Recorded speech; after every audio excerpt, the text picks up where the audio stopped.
오늘 우리에게 주시는 하나님의 말씀은 열왕기상 18장 30절에서 40절 말씀입니다. 제가 읽어 드리겠습니다. 엘리야가 모든 백성을 향하여 이르되 내게로 가까이 오라.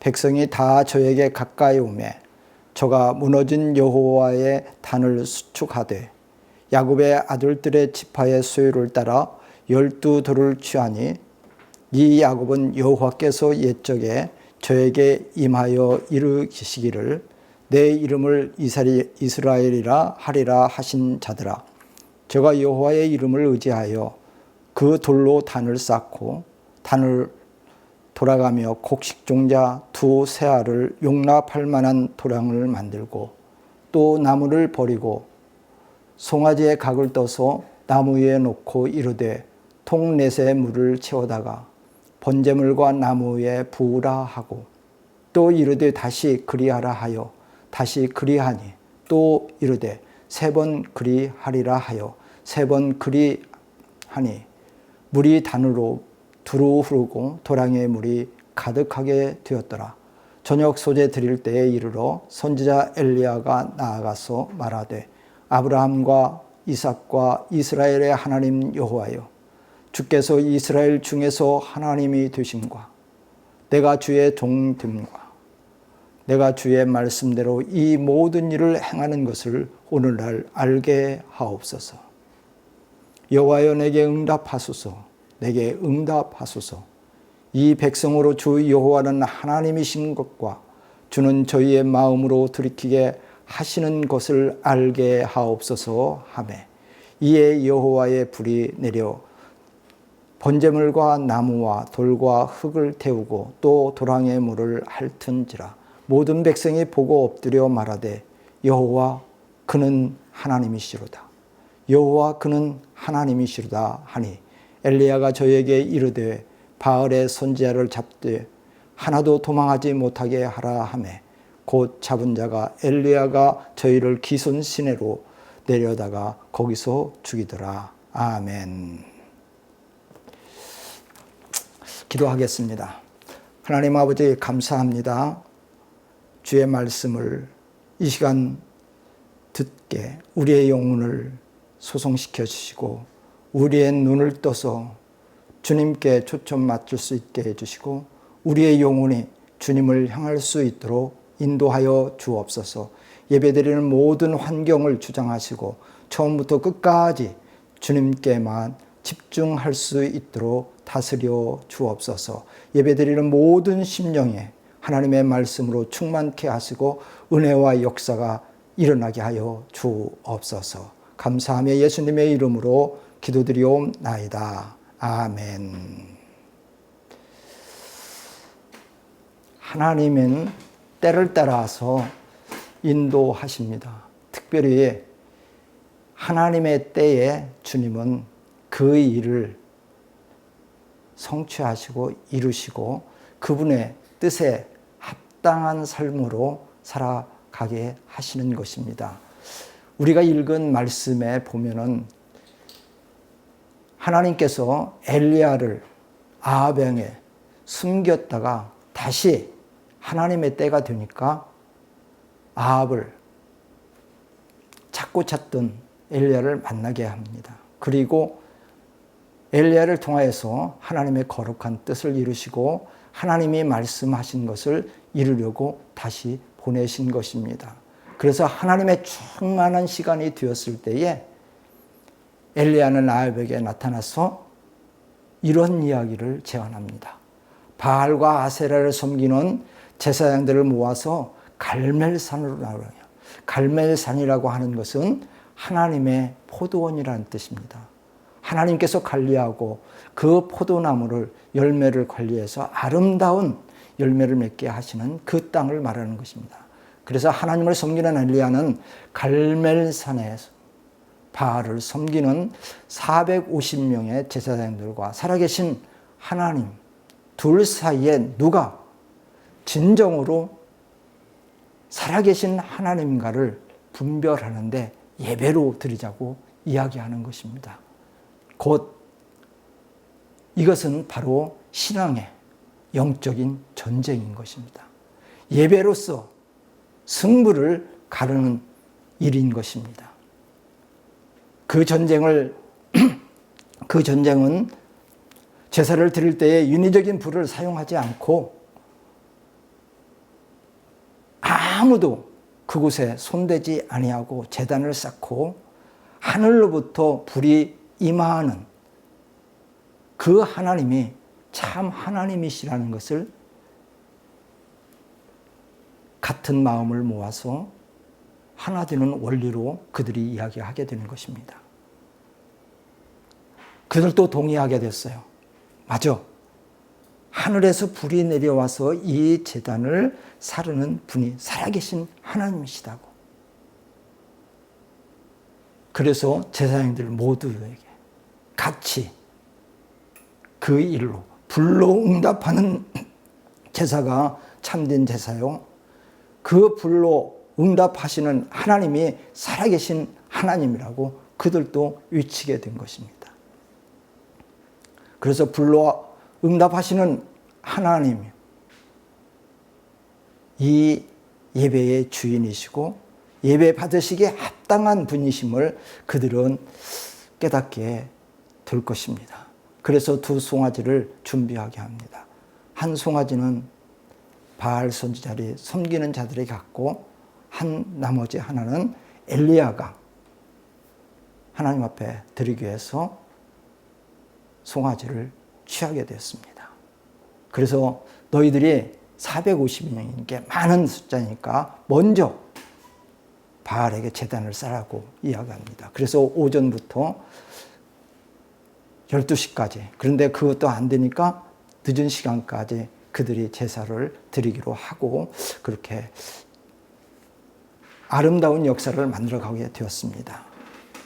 문제는 뭔고니 그들이 제단을 쌓고 바알을 부르고 아셀의 신을 부르고 그 모든 과정 속에서 많은 백성들과 함께 그 일을 행하니까 어떤 일들을 하게 되는구니 사람들을 흥분하는 일들을 만들어내는 거예요. 왜? 이런 것을 통하여서 자기들이 바알에게 얼마나 정성을 다하여서 힘을 다하여서 그리고 정말 그를 사랑하는 것을 나타내기 위해서 그 일을 하게 되는데 그들이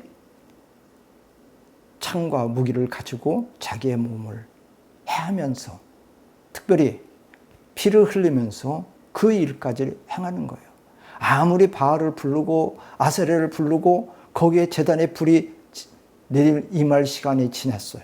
몇 시간이 지났어요. 그러다 보니까 거기에 있는 송아지에서 나는 피비린내 그리고 거기에 냄새를 맡고 벌레들이 달려오는 거 또 멀리 조류들이 와서 그 고기를 먹으려고 하는 여러 과정들이 생기게 되는 것입니다. 이러한 과정을 통하여서 그들에게 더 그들은 흥분하면서 더 처음부터 그들의 행하는 일들이 이제는 과격하게 된 거예요. 열정 있게 했다 해서 이렇게 해야만 되는 것처럼 그들은 일을 행했던 것입니다. 그러나 시간이 점점 지나고 12시가 지나고 저녁 제사가 되었을 때도 그들은 아무 말소리도 없고 응답도 없고 불도 임하지 않으니까 초조하면서 그들은 더 광란에 제단을 돌면서 자기들이 해야 될 모든 일들을 이렇게 행하는 것들을 보게 된 것입니다. 거기에 있는 백성들도 그것을 보면서 이제 시간이 저녁 제사에 드릴 시간이 가까우니까 불안하고 초조하면서 왜 불이 안 나오지? 그런 과정에 이르는데도 어떤 현상도 일어나지 않았어요. 그리고 많은 백성들이 이제 제사가 저녁 제사가 되니까 거기서 마치게 되니까 바알은 거짓 신이네. 불을 내릴 수 있는 신이 아니구만.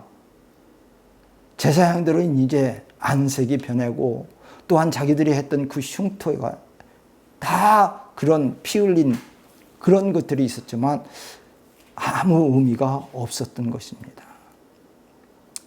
사람들이 바알을 만들고 바알을 섬기고 그리고 자기의 신이라고 이렇게 하는 모든 과정들이 얼마나 모순입니까?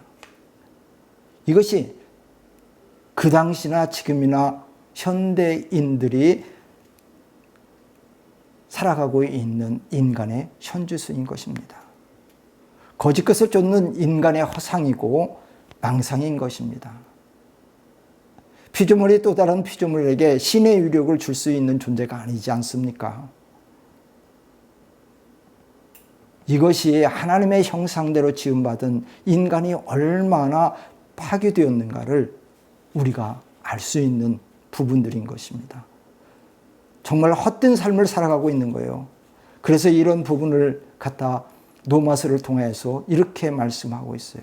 오히려 그 생각이 허망하여지며 미련한 마음이 어두워졌나니 스스로 지혜 있다 하나 우둔하게 되었고 썩어지지 아니하는 하나님의 영광을 썩어질 사람과 금수와 버러지 형상으로 우상으로 바꾸었다라고 선포하는 것입니다. 세상 사람들은 자기들이 지금 하고 있는 모든 일들이 지혜 있다고 생각하는 거예요. 그들의 생각이 정말 옳다라고 말하고 있는 거예요. 그러나 성경은 그렇게 말하지 않습니다. 생각이 허망하다는 것입니다. 미련한 마음이 어두워졌다는 것입니다. 스스로 지혜 있다 하나 우둔하게 되어서 이러한 모든 것들 온전히 이해하지 못하고 깨달을 수 없다는 것입니다. 이런 말씀을 들으면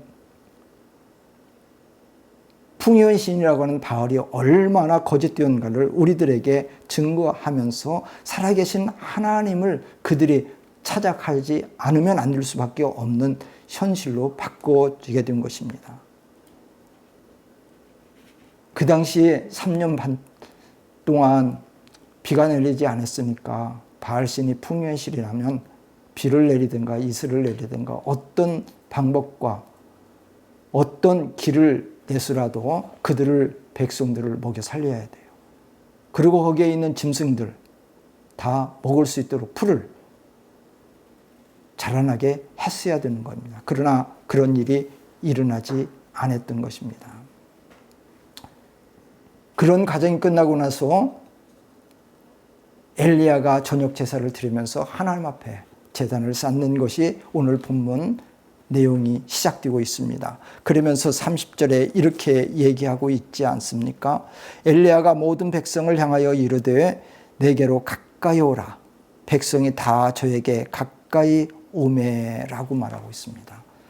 백성들이 이 모든 과정을 통해서 하나님 앞에 지금 가까이 나오라고 초청을 하는 거예요. 많은 목회자들이 예배를 시작할 때에 지금부터 또는 몇 월 며칠 하나님 앞에 신령과 진정으로 예배를 드리겠습니다 하고 모든 시작을 알립니다. 그러면서 교회마다 특성 있게 이제 기도하고 시작하는 분, 찬양하고 시작하는 분, 또는 신앙 고백하면서 시작하면서 모든 성도들을 하나님 앞으로 인도하는 것입니다.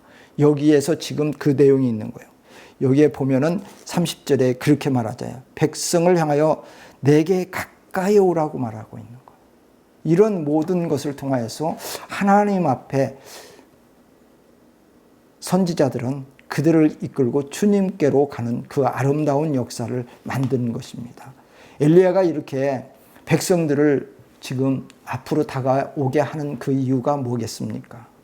하나님께 예배를 드린다고 말씀하면서 인도하는 것은 하나님께서 그곳에 어떤 일이 있었고 어떤 것이 있었는가를 밝히 보여주기 위한 것입니다. 여기에는 이미 예배의 장이 있었다는 것입니다. 제단이 있었다는 거예요. 그러면서 현대적 표현을 우리가 부르면 예배의 회복으로, 예배 애로의 부름이 거기서 함께 있는 거예요. 온 마음과 뜻과 힘을 다하여서 우리가 하나님께로 나갑시다. 그러면서 여호와의 단을 수축하게 되는 거예요. 수축이라는 것은 새롭게 만든다는 뜻이 아니고 있었던 것들이 부족했던 부분을 다시 세우면서 아름다운 주님의 전으로 만들어 가는 것을 우리들에게 맡는 거예요. 다시 쌓는다는 것입니다. 다시 제단을 만든다는 것입니다. 그래서 주님이 기뻐하시는 제단이 되도록 그 일들을 만들어 가는 거예요. 이런 과정을 통해서 하나님께 다시 그들이 기뻐하시는 그 제단으로 가는 것을 말할 수 있는 것입니다. 그래서 엘리야는 그곳에서 옛적 여호와의 자신을 다시 회복하는 것입니다. 하나님을 전심으로 사랑했고 그 제단을 다시 수축하게 되는 것입니다. 이것이 뭐냐? 이스라엘 백성, 북이스라엘, 야곱의 족속들은 하나님을 예배하는 백성이라는 거예요. 하나님을 사랑하는 백성이라는 거예요. 그래서 하나님이 기뻐하시는 그 예배를 지금 드리도록 그들을 깨우고 있는 거예요. 지금까지 바알에 가서 아세라에 가서 제사를 드렸던 모든 것들을 이제 스탑하라고 하는 거예요. 그러한 모든 행위들은 끊고 하나님께로 돌아오라고 하는 것입니다. 하나님 앞에서 지금 예배 드리자고 하는 것입니다. 그래서 엘리야는 그들을 초청하여 거기에 있는 제단을 지금 수축하고 있는 것입니다. 그들에게 필요한 모든 것들이 여러 가지 조건이 있었지만 먼저 제단을 쌓게 된 것입니다. 이렇게 앞으로 온 사람들에게 엘리야가 하는 것이 뭔가, 그것을 보여주는 것, 정말 하나님의 백성들이 해야 될 일들이 무엇인가, 그리고 나아갈 방향이 무엇인가, 그들과 사람들이 어떻게 되어야 되는가, 그 과정을 지금 함께 다 말해주고 있는 것입니다. 하나님이 기뻐하시는 것이 뭐냐 이겁니다. 하나님께서 원하시는 것이 무엇인가를 그들에게 보여주고 알려주는 그 일입니다. 그렇게 해서 그들을 하나님께로 오십시오. 바알이 아니고 아세라가 아니고 세상에 많은 사람들이 따라가시는 거 아니고 하나님이 기뻐하시는 자리로 나오십시오 라고 지금 무언의 행동으로 그 일들을 하게 있는 엘리야를 우리가 여기서 만나게 됩니다. 오늘날 많은 사람들이 예배를 디자인해서 정말 아름답게 예배를 드리려고 해요. 참 좋은 거예요. 그리고 그렇게 할 수 있으면 그 환경이나 그 조건들을 할 수 있으면 하는 것 누가 뭐라고 하겠습니까? 그러나 더 중요한 것이 뭐냐? 그 마음이 지금 누구로 향하여 있느냐 이겁니다. 우리의 모든 영혼, 육이 지금 어느 방향으로 가고 있느냐는 거예요.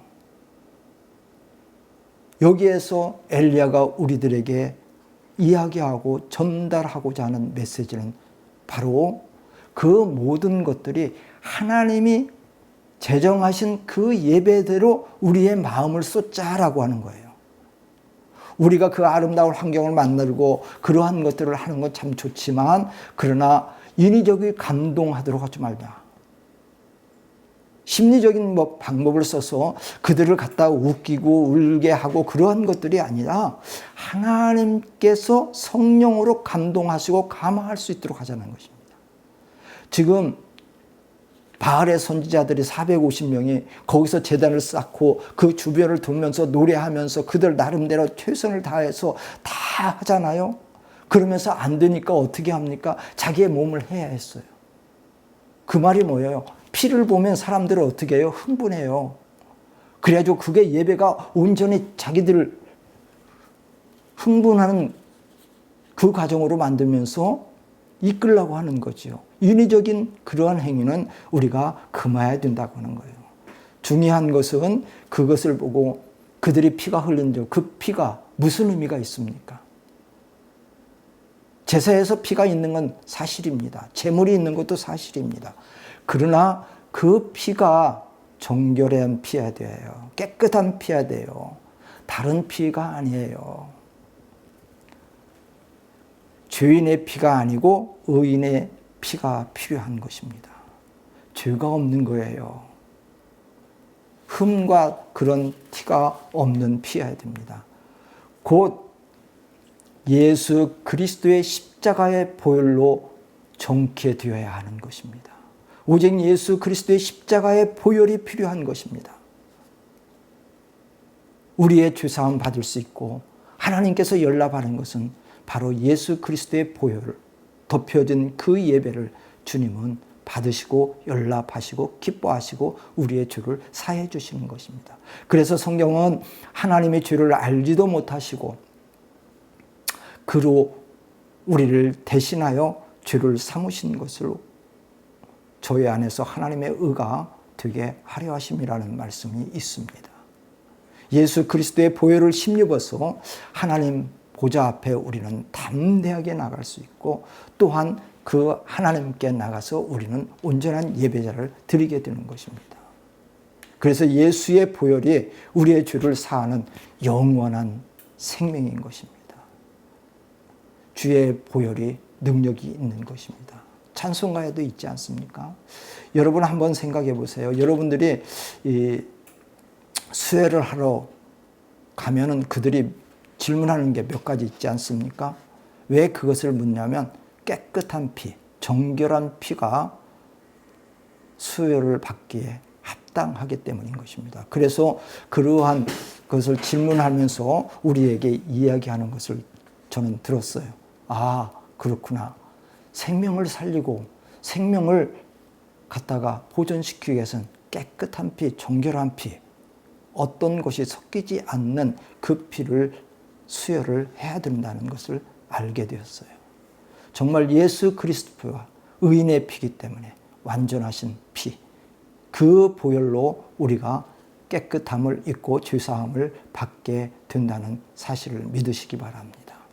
우리는 엘리야가 이제 이런 사람들을 부르고 거기에서 12개의 돌단을 지금 수축하고 있습니다. 이 이스라엘 백성들에게는 12이라는 숫자를 대단히 깊이 생각합니다. 12하면 12지파를 생각하고 믿음의 조상들을 머릿속에 딱 떠올리는 게 12이라는 숫자인 것입니다. 그런데 지금 엘리야가 12돌을 취해서 거기서 단을 쌓고 있는 거예요. 돌단을. 그때 그들에게 느껴지는 것이 깨달아지는 거죠. 우리가 야곱의 조석이구나. 믿음의 조상 아브라함과 이삭과 야곱의 후손이라는 것을 그들이 인식하게 돼요. 그 말 속에는 무슨 의미가 있는 거니? 우리는 하나님께서 구원받은 은혜 받은 자로서 생명을 살린 자로 그들이 인식하고 깨닫게 된다는 사실입니다. 그래서 우리는 참으로 하나님께만 예배해야 하고 하나님을 사랑해야 되고 하나님께서 특별히 우리에게 부르신 그 아름다운 역사들을 만들어가는 후손이라는 사실을 그들이 깨닫게 되는 것입니다. 자기들이 어떤 노력으로 구원받은 것도 아니고 하나님의 전적인 은혜와 사랑으로 인하여서 구원 백성이라는 것입니다. 하나님의 사랑으로 택하심을 입은 하나님의 자녀라는 것입니다. 그래서 이렇게 12돌을 돌단을 쌓으면서 이스라엘 백성들을 깨우는 거예요. 하나님의 백성이다. 하나님을 예배하는 잃어버렸던 그들의 길들을 지금 찾게 하시고 방향을 보여주는 것입니다. 이렇게 제단을 쌓고 나서 하는 일이 무엇입니까? 가서 이제는 물을 기록으라고 합니다. 그리고 거기에 물을 다 붓게 만듭니다.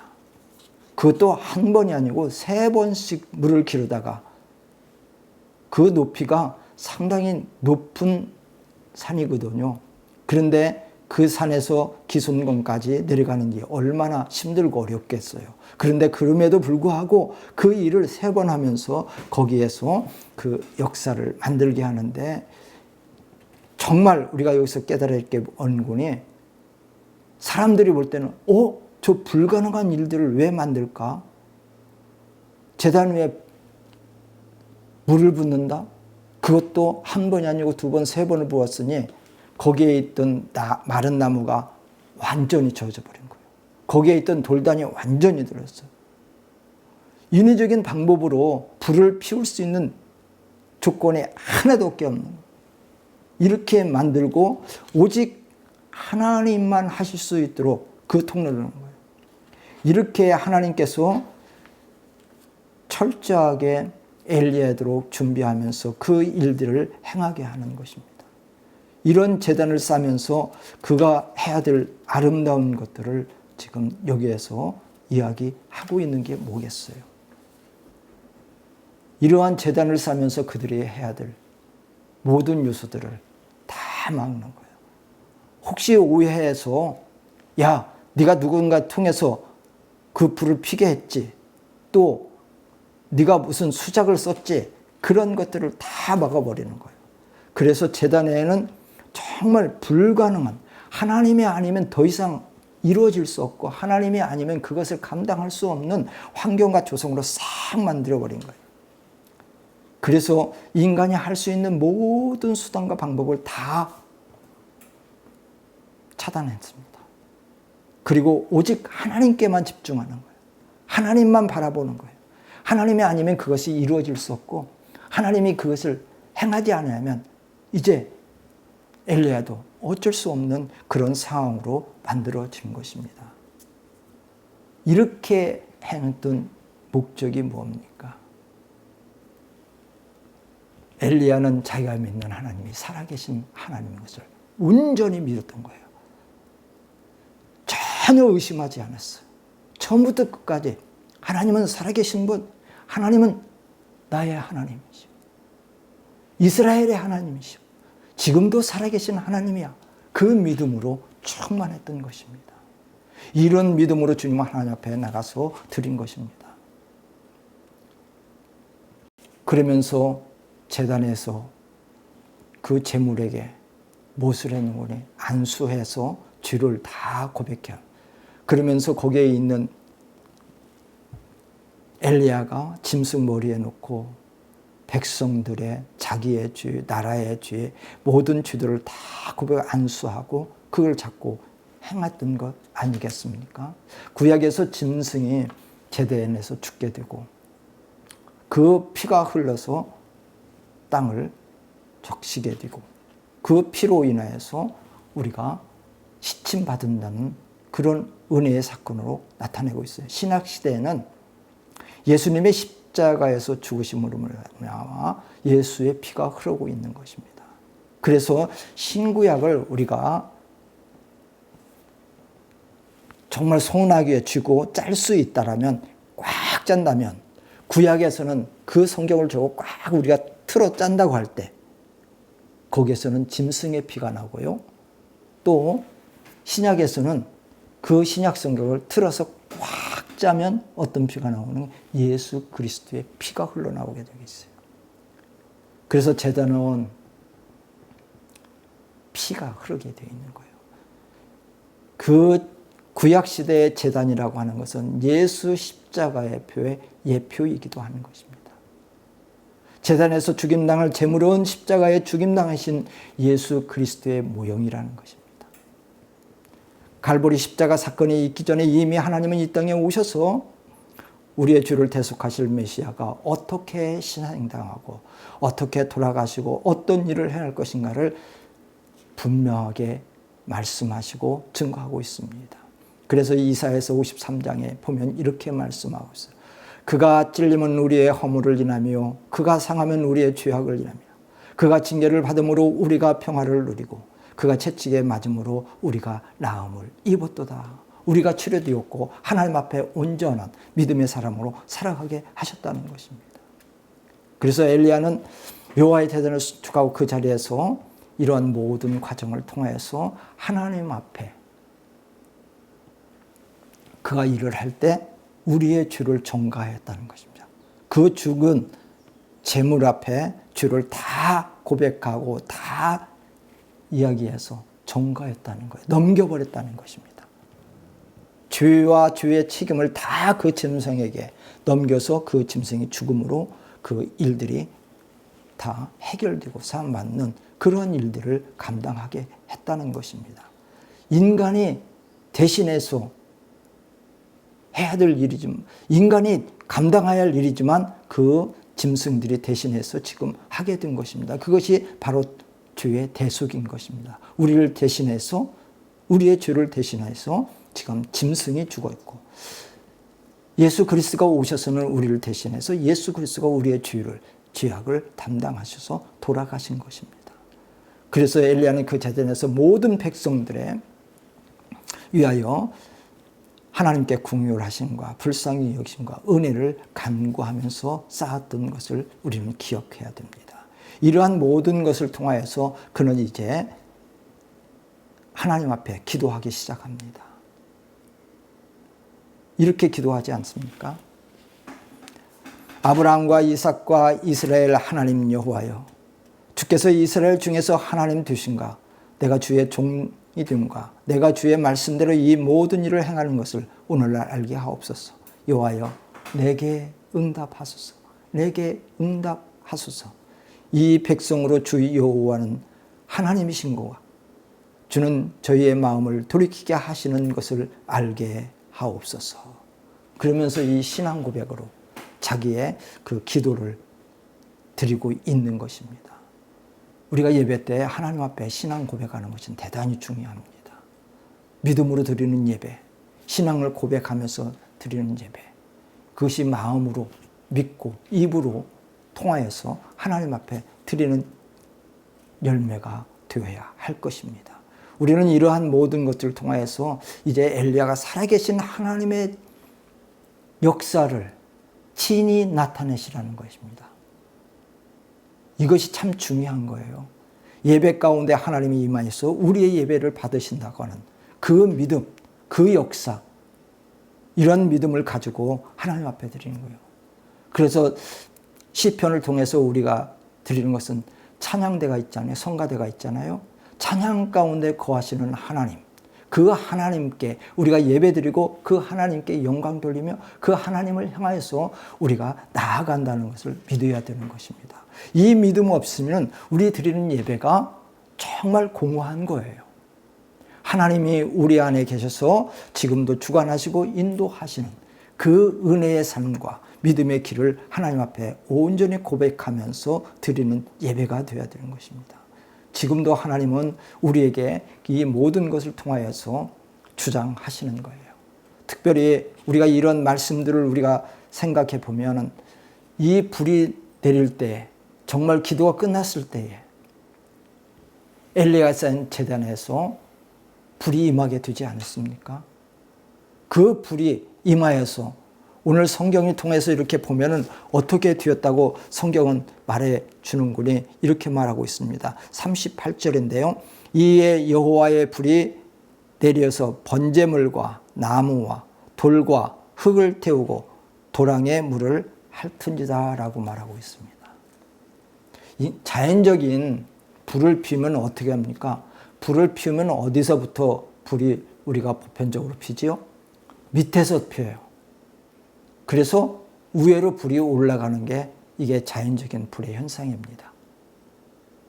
그래서 태울 때에 밑에 있는 나무 먼저 태우고 그 다음에 재물을 태우고 그리고 그 일들이 일어나게 되는 거예요. 그런데 오늘 여기에 보면 태우는 순서가 아주 특이합니다. 밑에서부터 하는 게 아니라 위에서부터요. 하나님으로부터 내려오는 불은 어떻게 되는 거니? 재물 먼저 태웠어요. 그리고 나무를 태웠어요. 그리고 돌을 태우고 흙을 태우고 그 도랑에 있는 물을 태우는 거예요. 하나님의 불은 이렇게 다른 거예요. 초월적인 하나님의 은혜와 역사가 우리에게 임한다는 사실을 우리는 깨달아야 됩니다. 우리가 자연적인 방법, 그것도 우리가 사용하고, 그러나 또다시 하나님의 불이 임할 때는 이렇게 우리의 생각과 이성을 초월해서 역사하시는 하나님이시라는 것입니다. 하나님을 제한하지 말라는 것입니다. 많은 사람들이 예수 믿으면서 신앙생활하면서 하나님 앞에 예배드리면서 나와서 제한을 해요. 왜? 우리가 제한되기 때문에 우리의 사고의 그 갇힌 곳에서 이런 일들이 일어나게 되는 거예요. 이러한 것을 뛰어넘어서 하나님 앞에 올려드리는 믿음의 역사가 있어야 되는 것입니다. 하나님 하면은 제한받지 않는 분이에요. 하나님께서는 지금도 살아계신 분이십니다. 그 하나님께 우리가 모든 역사를 만드시고 인도하시는 그 하나님을 봐야 됩니다. 우리는 이러한 은혜 가운데서 우리가 하나님 앞에 찬양드리고 영광, 그 현상을 보고 거기에 있던 백성들이 뭐라고 합니까? 누가 입을 열어서 우리가 함께 찬양합시다. 하나님을 고백합시다. 하나님께 영광 돌립시다. 한 사람이 있습니까? 한 사람도 없어요. 그런데 그 백성들이 어떻게 해요? 누구도 말도 안 했는데 그들이 다 같이 모여서 어떻게 합니까? 여호와 그는 하나님이시라. 여호와 그는 하나님이시라고 찬양과 영광을 모두에게 드리지 않습니까? 바로 이것이 하나님의 살아계심을 나타내는 증거인 거예요. 하나님의 말씀이 우리 가운데 임하고 우리 가운데 역사하시면 이런 놀라운 고백이 일어나게 되는 것입니다. 불로응답하시는 하나님이 참 하나님이요 살아계신만요 예배를 받으시는 분인 것을 지금 그들이 찬양하며 영광 돌리는 거예요. 정말 이것이 하나님이 찾으시는 예배였고 하나님은 영이신 신령 같은 영으로 드리는 예배인 것입니다. 우리는 예배를 이렇게 드릴 때마다 하나님의 은혜로 말미암아 고백하면서 여호와 그는 하나님이시로다. 여호와 그는 하나님이시라는 고백이 저절로 성령의 역사로 나타나야 되는 것입니다. 그래서 이러한 모든 백성들을 하나님께서 하나로 묶어서 주 앞에 올려드리는 엘리의 제단, 엘리야가 지금 제단을 사서 하나님의 영광을 온전히 드리지 않습니까? 3년 6개월 동안 재앙으로 있었던 그 모든 것을 끝내버리고 이제는 하나님께서 비를 내리시겠다고 우리가 지금 읽지는 않았지만 그 뒤에 보면 그가 무릎 꿇고 기도했을 때에 정말 하나님께서 비를 내려주시사 그 땅에 회복되는 은혜가 됐고 그 땅에 다시 역사가 일어나는 일을 보았습니다. 그렇습니다. 지난 2년 반 동안 캐나다도 코로나로 교회, 국가, 가정, 개인, 사업장, 학교, 학생, 직장, 군대 등 모든 분야에서 정말 우리가 얼마나 힘들었습니까? 어려움과 고통이 정말 많았습니다. 만나고 싶은 사람들 못 만났고요. 이뤄야 될 일들을 갖다가 제대로 행하지도 못했습니다. 이런 것들을 우리가 통화하면서 보이지 않는 또한 생사의 기류가 얼마나 많이 있었습니까? 그래서 정말 생명의 사투를 부리는 사람도 있었잖아요. 우리는 코로나 재앙으로 말미암아 성도들이 예유되었습니까? 그렇지 않았습니다. 우리가 하나님께 드리는 예배 역시 제약을 받고 또한 여러 가지 환경 속에서 많은 부분 그전과 다르게 우리가 변화되었습니다. 그런데 이제 우리가 깨달을 것은 처음 우리가 하나님 앞에 은혜 받고 하나님께 예배 드렸던 그 마음이 코로나19를 통과하면서 그대로 있습니까? 아니면 우리가 조금 어딘가 부족합니까? 그렇다면 우리는 하나님께 다시 나갈 수 있는 그 예배, 하나님이 기뻐하시는 그 예배, 우리가 드릴 수 있는 사랑의 마음이 회복되어야 됩니다. 하나님을 사랑하고 이웃을 사랑하는 그 마음이 우리 안에서 다시 주님의 은혜와 능력으로 회복되어야 하는 것입니다. 여러분들이 가정에서 코로나 기간 동안 함께 예배 드리지 않았어요? 손주들도 있을 거고 자녀들도 있고 함께 드릴 때 찰 처음에는 그들도 같이 부모님과 함께 잘 예배 드렸을 거예요. 그러나 점점 그것이 2년 반 흘러오니까 어떻습니까? 처음과 같이 그렇게 드려지던가요? 그렇지 않았으리라고 저는 생각해요. 또한 그런 소식을 성도들로부터 들었어요.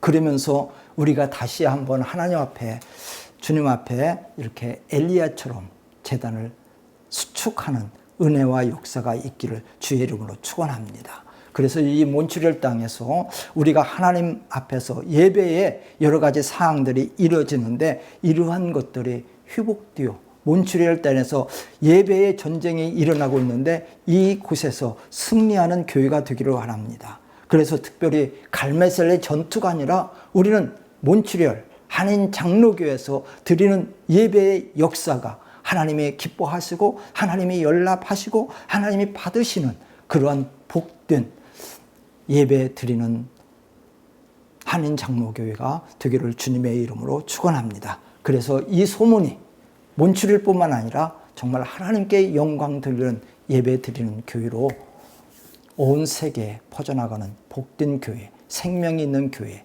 살아있는 교회, 그리고 하나님이 기뻐하시는 교회로 서시기를 주의 이름으로 축원합니다. 기도하겠습니다. 하나님 아버지 감사합니다. 때를 따라 돕는 하나님의 그 은혜의 역사가 몬트리올 땅에도 일어나기를 바랍니다.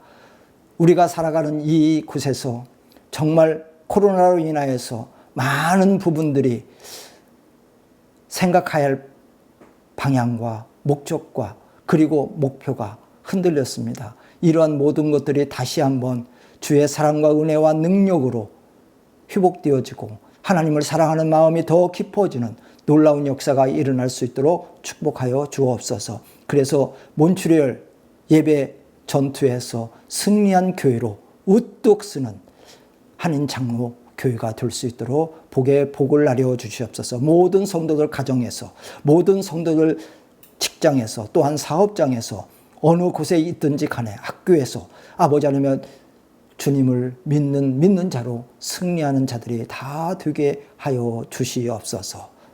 예수 그리스도의 이름으로 감사하며 기도드리옵나이다. 아멘. 이제는 하나님의 말씀을 듣고 주님이 보내시는 세상을 향하여 발걸음을 내딛는 사랑하는 성도들 머리 위에 우리 구주 예수 그리스도의 은혜와 하나님의 영원한 사랑과 성령님의 유로교통 충만 내재 인도하심이 이제부터 영원까지 함께 있을지어다. 아멘.